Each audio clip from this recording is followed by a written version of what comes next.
At this time, I have the honor and privilege, and I really mean that. I've seen Dr. Hallett speak twice in the past 6 months, and it resonated with me both times. So I would like to introduce both speakers at this time and ask them to say a few words. I've also had the pleasure of being on a committee with Mr. Charles Swarns, who is a Queens College alum, a managing director at SunTrust Bank, and he's also a member of our foundation board. First, I'm going to turn it over to Dr. Kristina Hallett. Dr. Hallett is a board certified specialist in clinical psychology and a fellow of the American Academy of Clinical Psychology. So Kristina, I turn it over to you. Hi, everyone. I am so happy to be here with you. And just a couple words so that you get the rest of the picture of what I do. I am an associate professor in psychology at Bay Path University. That's in Longmeadow, Mass. I also have a private practice in Suffield, Connecticut, and I do a couple different things there. I do some executive coaching, and as Diane said, I speak like all over actually the US and the world. Was just in China in December, which was pretty cool. And I also have a specialty in working with stress, resilience, and complex trauma. Great, thank you so much. Charles. Thank you, Diane. So I'm currently managing director responsible for the region for SunTrust, now Truist Wealth.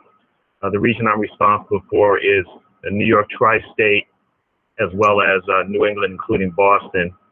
So I have the privilege of leading a team of 26 professionals in wealth management, and that covers trust and estate planning, investment management, banking and credit for high net worth and ultra high net worth individuals.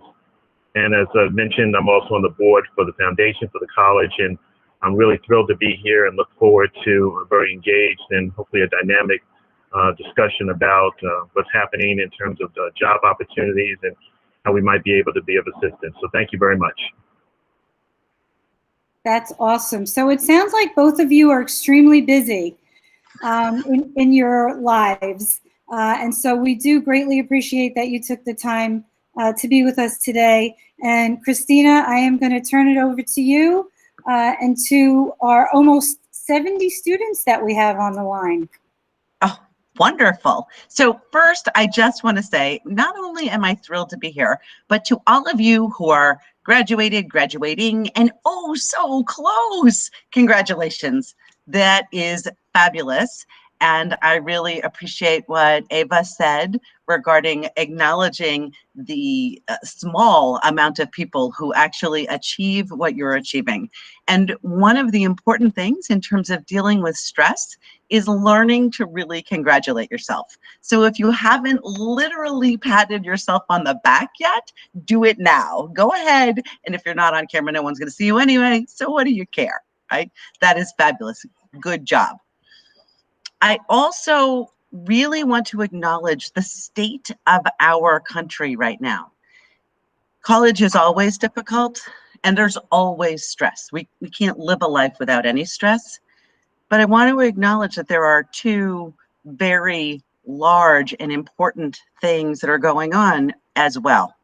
One is COVID-19, dealing with the coronavirus, a literal global health pandemic, is something that I presume almost all, if not all of us, have never been through before. So this is something that we're all literally learning on the fly.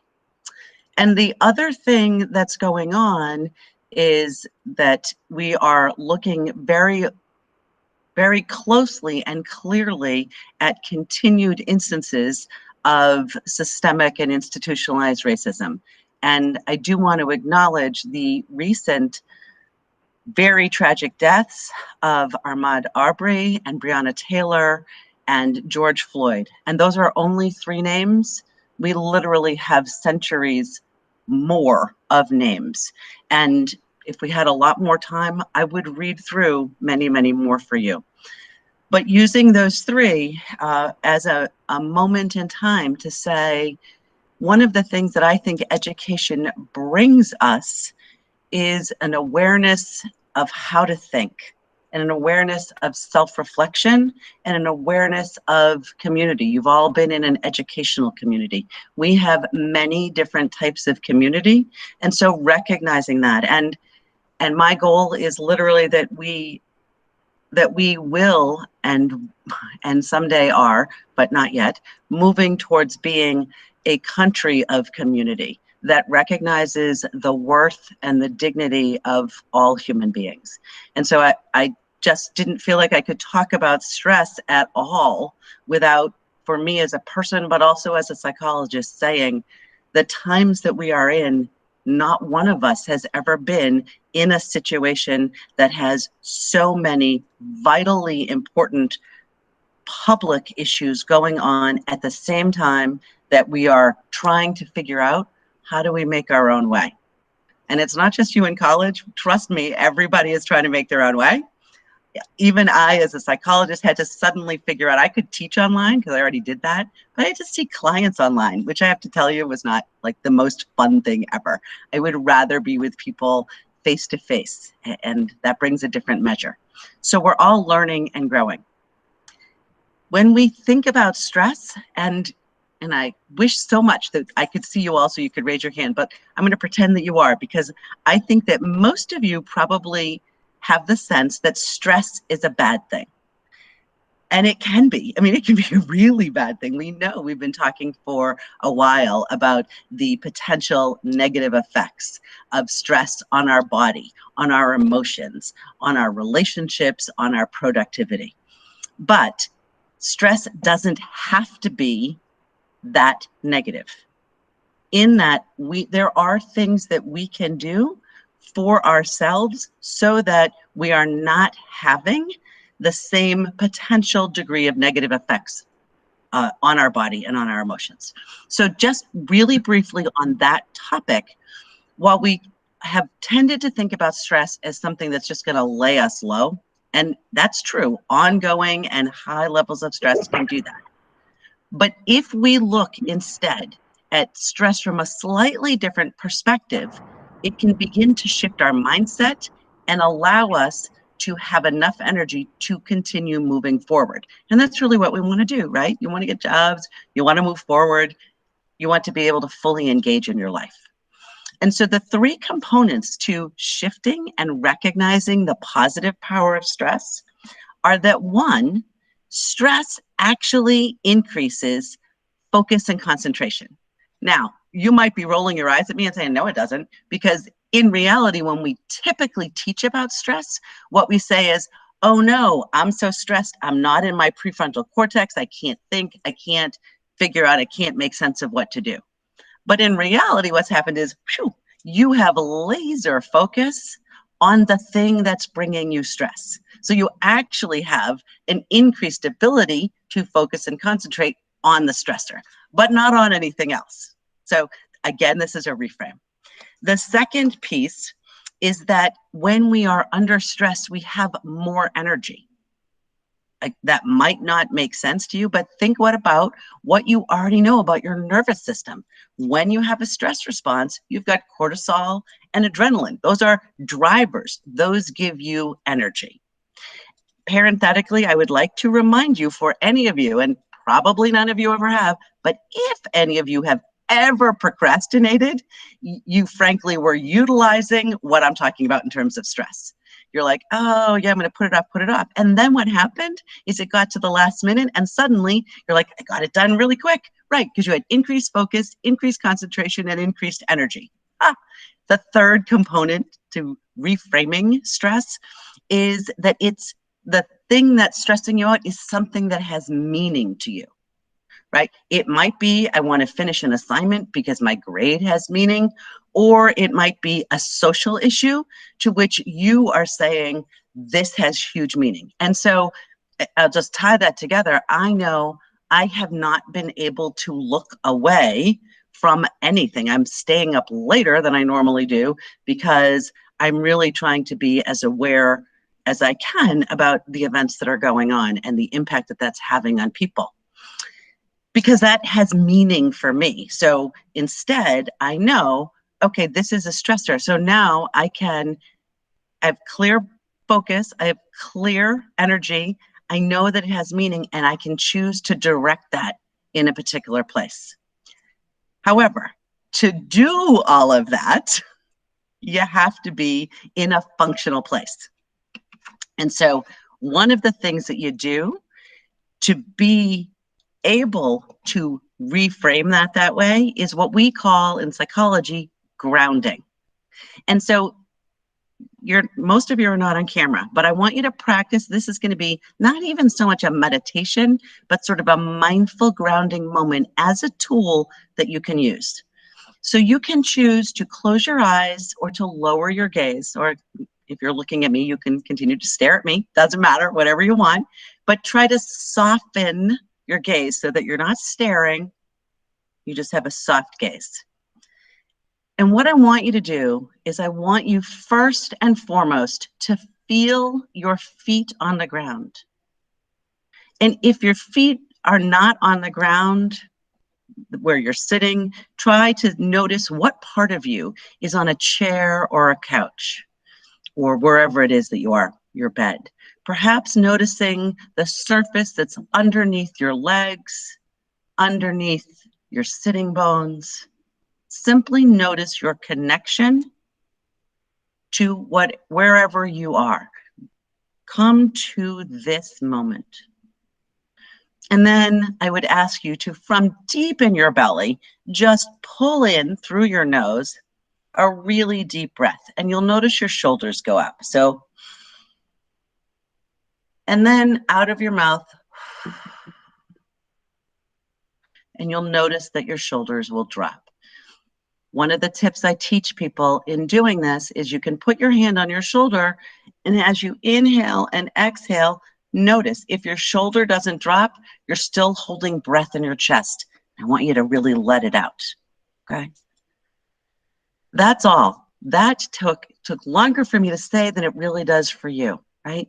In 1 minute, literally, you can ground into the moment, take a slower breath, and be in a position where you've cleared your prefrontal cortex or your thinking brain enough so that you can envision how do you want to go about looking at the stressors around you. It's this idea of noticing what's in your body and allowing it to be. These are essential components of resilience. And if we think of a seesaw, you've got stress on one side and resilience on the other. And what you're trying to do is to bring them in balance. You cannot have a life without stress. So instead, what I want you to do is to think about, okay, up and down is what will happen. But as you practice resilience, you manage that stress component. So grounding, taking a slower breath, noticing how you feel. And also recognizing when you're thinking negative things about yourself. Here's the bottom line. The truth is, anytime we're under stress or pressure from the outside, the likelihood that we will turn it into some kind of negative self-talk is super high. And that doesn't do anybody any good. What I'd like you to do is to begin trying to notice what are the things that you say to yourself when you're worried or anxious or beginning to feel stressed. Simply notice them. And then after you've noticed, if it happens to be that one of them is not so nice, like you'll never get this done, you're not good enough, no, you can't. If you have those kinds of things, then I want you to imagine someone that you really care about. And I want you to imagine saying that same thing to them, like, you'll never do it, you're not good enough. Chances are you're going to be like, oh no, I would never do that. I don't speak that way to people I care about. Good.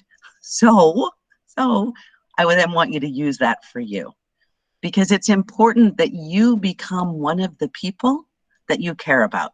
And if you're constantly putting yourself down or holding yourself to unrealistic expectations, then you're not treating yourself as someone that you care about. And that becomes a really vital component, again, to that stress resilience seesaw. The idea further, and I know I don't have a lot of time, so I just want to give you as many sort of actionable tips and concepts. The third concept that's really vital to resilience is self-compassion. And you will, by the way, Erica, you will finish, you will make it. So absolutely, I just saw that comment pop up. So listen, self-compassion. Self-compassion involves 3 components. One is kindness, which literally is what I just talked about, treating yourself the way you would treat somebody that you care about. The second element of self-compassion is common humanity, right? Recognizing that you're a human like all other humans and that you have the same range of emotions as do other humans.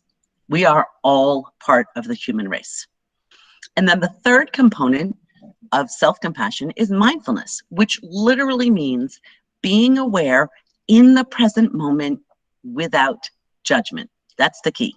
You can be aware in the present moment, but if you're doing it by saying, you know, I stink, I'm no good, that is not mindful. That is just self-harmful. So being aware in the present moment without judgment.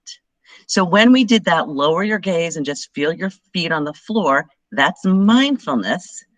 And hopefully you weren't judging yourself at the same time.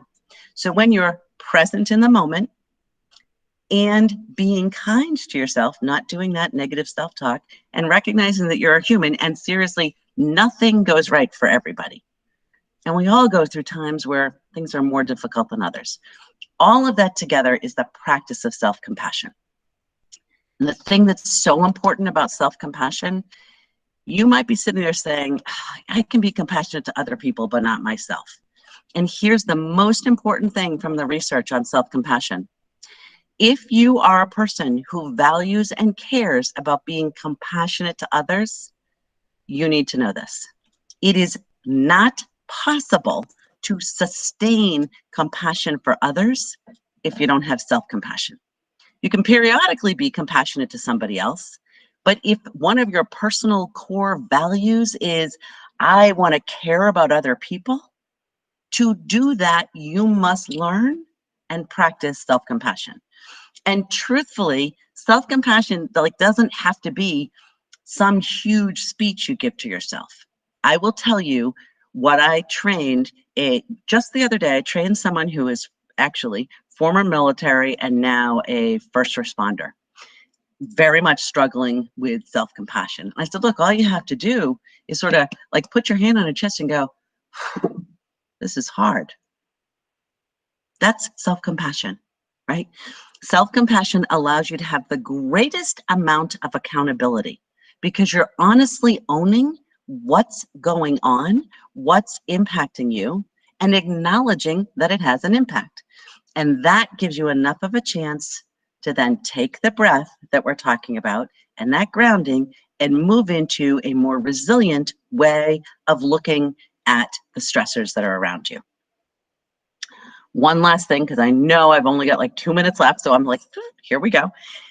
There is a way that you can think about it. You might have heard of Tara Brach, and she's someone who talks about radical acceptance and compassion and self-compassion. And she has something called the RAIN, as in rain that comes down, but that's really an acronym. It's the RAIN meditation. And so it goes like this. It's pretty important because it breaks it down for you. When something is going on that's stressful, recognize that what's happening. Recognize that you feel stressed. Recognize the situation. A, allow that experience to be what it is, right? So allowing, recognize and allow. Because you're having a reaction, and as a human, we have reactions. Then I is investigate. So investigating with interest and care, what's going on for you and how you feel about it. What's the impact that it's having on you? Recognize, allow, investigate, and then N is for nurture, which is self-compassion. See how it all ties together?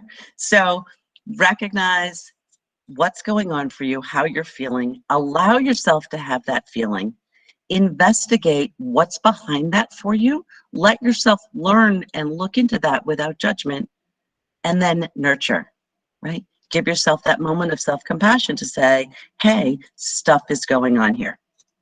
All right. Final thing, I want to tell you about a couple different apps that are really, really helpful. These are things I recommend all the time. Everything that I recommend is free. It's available on iOS and Android. So if you have a mobile device, you can get these. And the first one is called Breathe, the number 2, Relax. Breathe 2, Relax. The second app is called Mindfulness Coach, and it will walk you through what it is to do a mindfulness practice. You can also use the Calm, just the word Calm app. That's got a paid version, but free version's good enough. Stay with the free version, and that's got some relaxing music as well as other meditative or mindfulness practices. And the fourth one I want to tell you about is something called ThinkUp. So it's done as one word, but it's ThinkUp. And what that is an app where you can record your own voice with affirmations. You can pick your own, or the site has all sorts of categories with suggested affirmations. And you record the affirmations and then you listen to them. Because when your brain hears your voice saying what's important, then that makes a difference. So those are the 4 apps I wanted to recommend, and I hope that this has been helpful for you. Oh my, thank you so much, Kristina. Just looking at you and hearing you, I feel like a smile come over my face and my shoulders going down, and it was a great talk, and I thank you so much. I love what you said about self-compassion and mindfulness. I'm not always very good at it, but I work on it daily. We also put the apps that you mentioned in the chat. So I really just want to say thank you so much. I hope all of the students enjoyed it. I'm sure they did. I'm so glad. Anytime, and if we have time for questions, I'm happy to answer them at the end. Great. Thank you so much. Okay, so next part of our program, we are going to do an interview with Charles Swarns, who I mentioned is a QC alum. Charles, do you want to take just a few minutes to introduce yourself?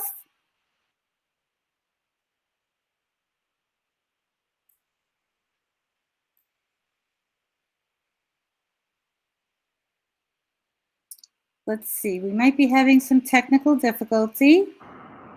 Okay, can you hear me? We can hear you now, thank you. All right. All right, thank you, Diane. So again, congratulations to the class of 2020. You've worked extraordinarily hard. I know you're looking forward to the next chapter. We have other QC students on the line, so continue to work hard. And all of you have been resilient, particularly in the last semester, going from working in the class to working remotely and the other challenges. So congratulations to all of you. These are indeed unprecedented times, as Kristina mentioned. We continue to experience a global pandemic with COVID-19. We know our city, New York, is the epicenter of this. Many, unfortunately, have lost loved ones. Some personally have been infected, but none of us can say that we've been immune to all the things that affect us even today. Shelter in place continues to be the case here in New York. The economic hardship is traumatic, and there's a lot of uncertainty. The economy is slowly opening up, but it's very slow, and downstate New York is among the last to even get to phase 1. So we, in particular, are experiencing a lot of stress. This past week, we've also witnessed daily discord across the United States, including curfews locally. So I know and understand that this is a stressful and emotional time for all of you. Please know that Queens College staff and I, along with members of the Queens College Foundation Board, are here for you. Please reach out to any one of us to share your concerns and have a discussion. Thank you. Thank you so much for that, Charles. Very impactful. Okay, so Charles Martinez and I are going to interview you. And we thought it would be fitting if we talked about not only stress, but the stress of looking for job opportunities in these unprecedented times. So my first question has to do with what are the challenges that you think what are the challenges looking for work in this type of, we can call it an economic downturn, we can, call it a pandemic. You and I both spoke about having been through this before. But what are some of the challenges that the students are facing? Well, I think the biggest challenge is this is a global pandemic. Often we find there are pockets where there's this type of situation economically, but this has affected every part of the world globally. So that's different. New York City metro area, I'd say, is even more so the epicenter, as I mentioned before. So that puts us at a more challenging environment. We've had shelter in place for now going over 2 months. So normally if you're looking for a job, you circulate your resume, you have interviews in terms of face-to-face interviews. So none of that has been happening. And then on top of that, we know that the challenges, because of all of the shelter in place and the economy basically being shut down, a lot of the normal resources that would be there are not there, including companies that normally would be open, they're not there, getting back and forth. So it's just compounded the challenge of what is already a difficult time when you're looking for a job, but particularly now. Thank you. Charles. Thank you, Diane. Charles, my question for you is something that you touched upon earlier, is how resumes and some companies are even completely shut down right now. So it's hard to create resumes and to build, one's own brand. So what are some tips you can share with us on differentiating oneself and, networking during this current climate? Well, Charles, the first, to differentiate yourself, I'm a big believer in being positive, to have a growth mindset, and this is based on some work Carol Dweck did. She talked about a growth mindset, and that has to do with, she put down 3 cornerstones: effort, and Queens College students all have that. You have the effort, so you've got the mindset, I'm gonna get this done. You've had tremendous challenge just to graduate. Also, not blaming others or finding an excuse. So we could say, well, this is a pandemic, there's no jobs, let me just stay home. But none of us are going to do that. And the third is to learn from mistakes. We all make mistakes, and to learn from them and to grow. So that's the first set. Have a positive growth mindset. The second, companies are still looking for talent.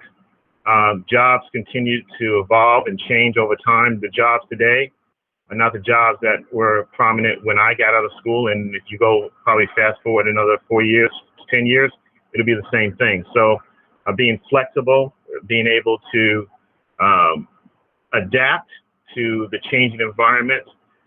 We know technology is a big part of what we see today. So while you may not have a degree in computer science, you still should have the ability to differentiate yourself by being tech savvy, being able to be creative, innovative. You should have the ability to analyze data. That's critical today, to take data and to analyze it so that the company perhaps that you work for, because of you being a data literate person, can understand and to communicate to them what this data means. And here's another point, to be a critical thinker. And that's what Queens College trains us to do. To take in information and to decipher it objectively from various sources, and critically think and understand what this information is and how can I make an informed decision. And being a leader, all of us can be leaders. You may say, well, how can I be a leader coming out of school?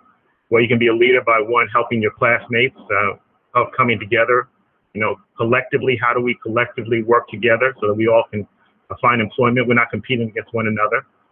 And also being a person that has EQ, emotional intelligence, which is the ability to work with individuals, to be able to read them, to work with different personalities effectively, and to adapt. And all of that is the ways that we can differentiate ourselves. In terms of networking, go to the Career Center. They've got tremendous resources there. There's alumni that they have connectivity to. Go on LinkedIn and you can do a search for Queens College alums and try to network that way within your own communities. Just spreading the word that you're out there looking for a job. I'll just give you a small story. When I was in my prior role, similar to what I have now, but I was in a similar role at JP Morgan, running the Long Island and Queens wealth market. A young man sat next to me at a business luncheon, and he was in another line of business at JP Morgan, completely different from what I was doing. But he strategically put himself next to me and said, "Hey, I'm trying to get into wealth management." And he was relentless over 6 months, pinging me, calling me, and he really impressed me with his attitude and his desire. So I ended up hiring him. Fast forward now, 6 years later, he's now an associate at JP Morgan in the investment bank. Now, what does that mean? Well, because he was aggressive but balanced in his approach, strategic, he ended up going from a retail branch location in Long Island to now the investment bank at JP Morgan, which is not a normal path. So that's part of networking too. Thank you, Charles, for your very detailed answer. I'm sure it helped a bunch of students here listening today. Absolutely. I'll say very quickly that I lost my job after 9/11. And I was one of those people that was strategically placing myself in front of people that I knew that were successful. I persevered. I did get another job, but I was also aggressive but balanced and was able to get another role. And the only reason why I did that was because I was networking. And I've gotten every position in my life except the first one by networking. So the one takeaway here is that networking is so important. So thank you for that. Charles, what optimistic advice do you have for students looking for a job during such a challenging time? Well, I believe Queens College students are resilient. Most students are first generation, and even those who are not first generation college grads are made of, I'll say, the right stuff. We understand challenge, we understand difficulty, and we've successfully navigated throughout our lives. So I would say be optimistic because you've already proven it. You've graduated in probably the most difficult semester in certainly most of our lifetimes, if not in history in terms of what we see. So with every challenge, there's an opportunity. If you look at what's going on today, there are challenges, but there's opportunities. There are jobs that are opening up today that are directly a result of COVID and the difficulty of meeting in person. You're witnessing now that just having this career a day via a virtual or video chat.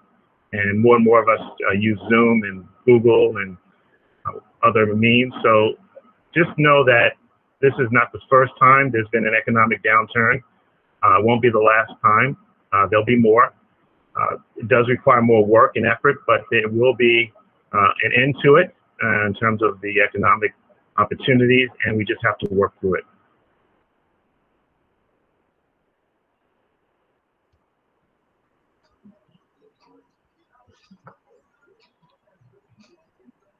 Great. Sorry about that. I was on mute. I couldn't find the mute button. And I believe, Charles, you have another question. Yes, thank you, Diane. Charles, from my last question for you today is, during this time, are there any new roles that are being created due to this pandemic / economic downturn? So I was looking up some roles, and best companies mention Zoom, Slack. There's a lot of technology jobs that have opened up. Healthcare, we know. There's jobs in counseling. Of course, we have to have skills in all of these different areas. Those areas are very much booming. There's still traditional jobs. They say, well, maybe in finance or accounting. Those jobs are still available. They're still out there. We just have to maneuver a little differently. But I'd say in terms of fastest growing jobs, it would definitely be in technology and healthcare. That would be probably the two biggest industries that I see. Thank you.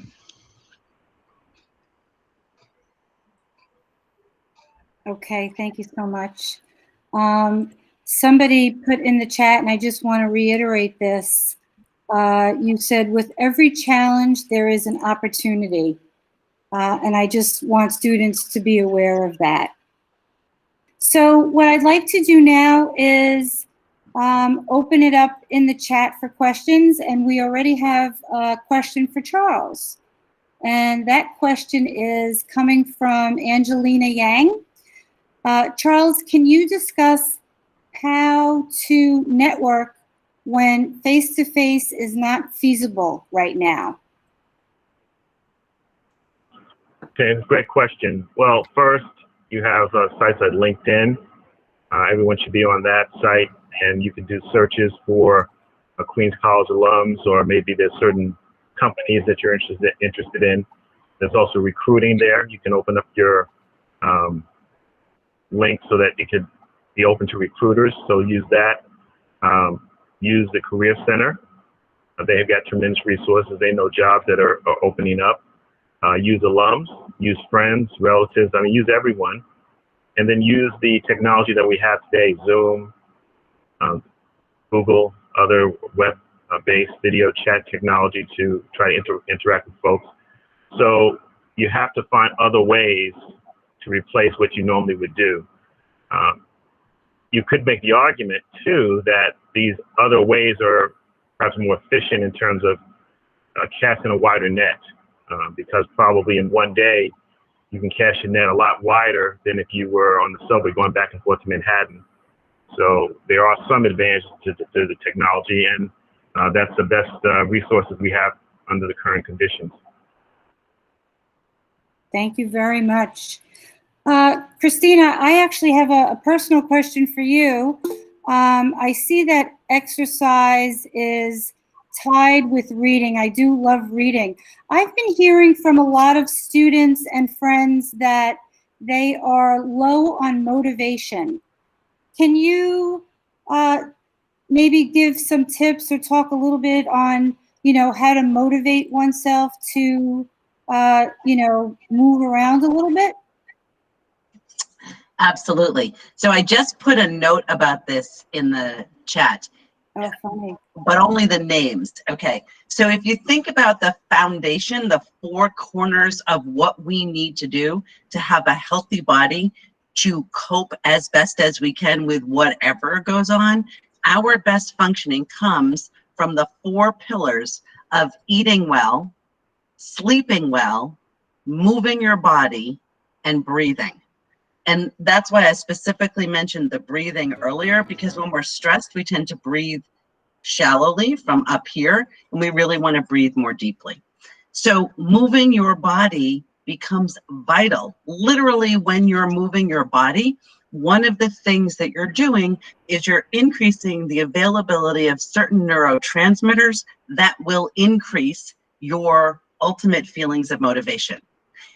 One of the things that happens specifically is as you move your body, literally you're increasing the production, cell growth, the production of new cells in your brain, which enhances the ability to learn. So you learn faster and better when you're moving your body.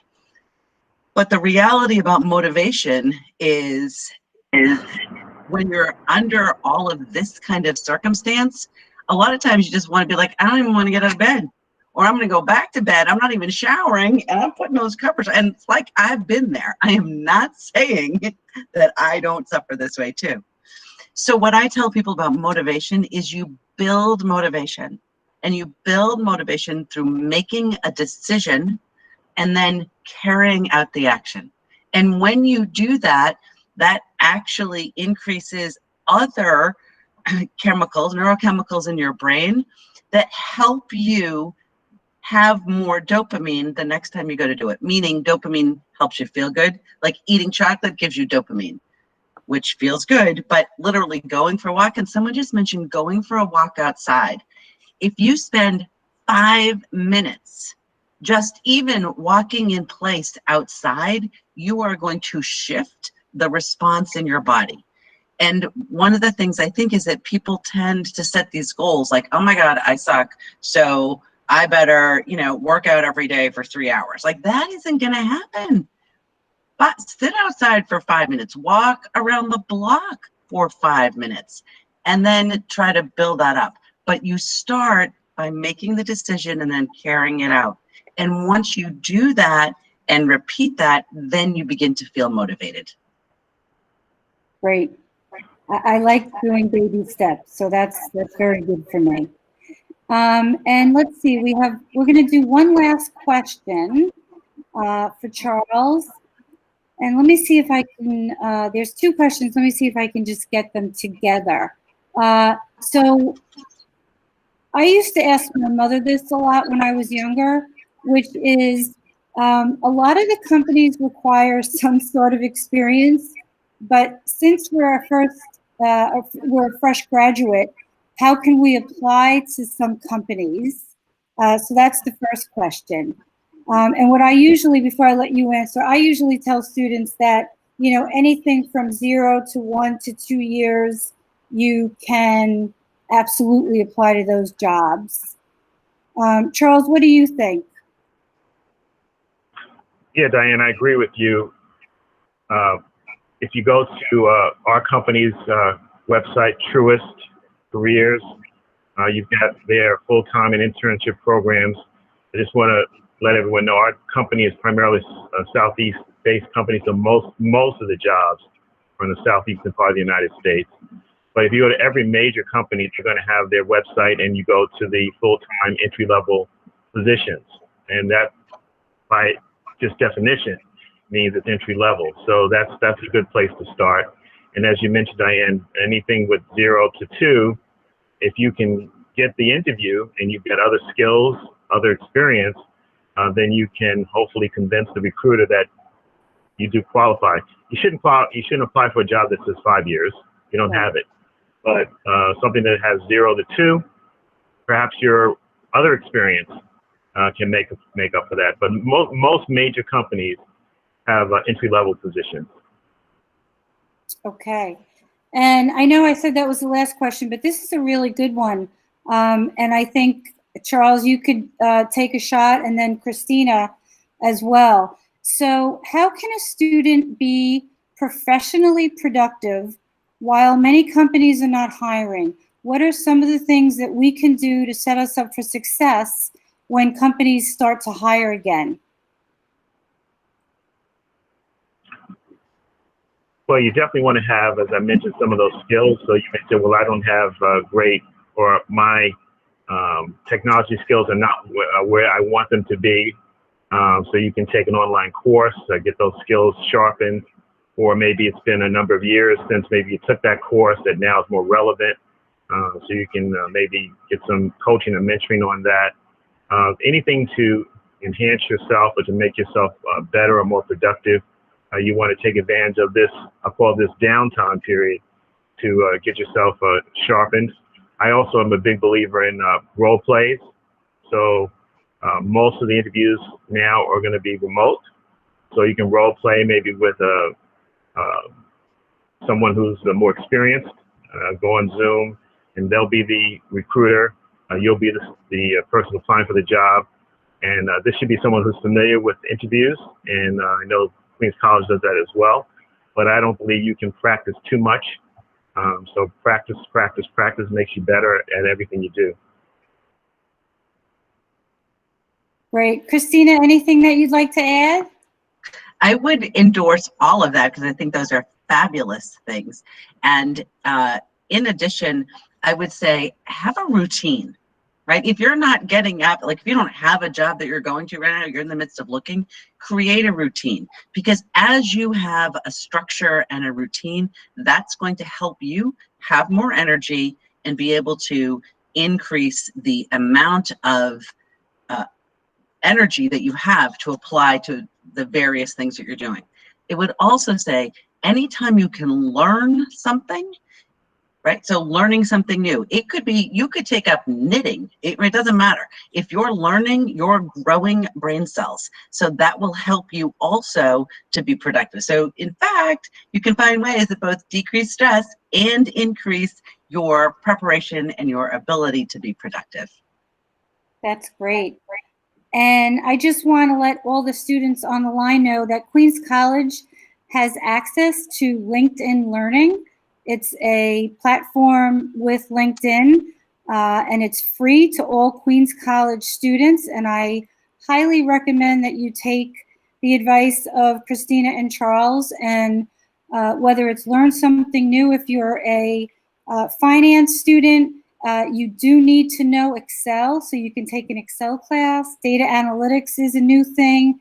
Technology, as Charles mentioned, there's a lot of opportunities coming up there as well.